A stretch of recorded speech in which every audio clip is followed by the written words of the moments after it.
Boche gold and diamonds. Buy now, pay later. പനി ബാധിച്ച് അർദ്ധരാത്രി ഒറ്റപ്പാലം താലൂക്ക് ആശുപത്രിയിലെത്തിയ 7 വയസ്സുകാരന് ചികിത്സ ലഭിച്ചില്ലെന്ന ആരോപണം തള്ളി സൂപ്രണ്ടിന്റെ അന്വേഷണ റിപ്പോർട്ട്.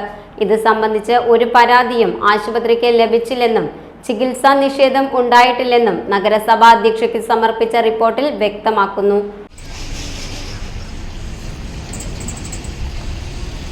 വാണിയംകുളം ചെറുകാട്ടുപുലം സ്വദേശികളായ ദമ്പതികളുടെ മകന് ചികിത്സ നൽകാതെ മടക്കിവിട്ടെന്ന ആക്ഷേപത്തെ ചൊല്ലിയായിരുന്നു അന്വേഷണം.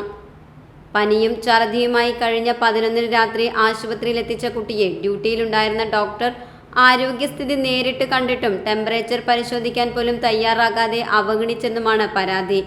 അതേസമയം ഇതു സംബന്ധിച്ച് രേഖാമൂലം പരാതി ലഭിച്ചിട്ടില്ലെന്നും മാധ്യമങ്ങളിൽ കണ്ട വിവരത്തിന്റെ അടിസ്ഥാനത്തിൽ ആരോപണ വിധേയനായ ഡോക്ടറിൽ നിന്ന് വിശദീകരണം തേടിയിരുന്നെന്നും സൂപ്രണ്ടിന്റെ അന്വേഷണ റിപ്പോർട്ടിൽ വ്യക്തമാക്കുന്നു. കുട്ടിക്ക് ഗൗരവകരമായ ആരോഗ്യ പ്രശ്നങ്ങൾ ഇല്ലായിരുന്നുവെന്നാണ് കണ്ടെത്തൽ.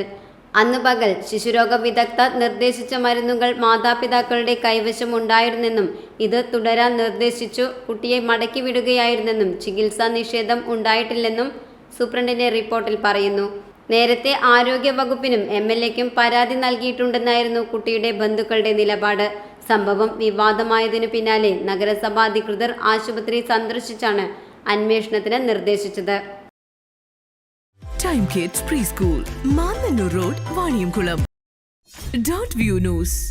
കാഴ്ചകളാണ് ലോകം, കണ്ടു തുടങ്ങുക.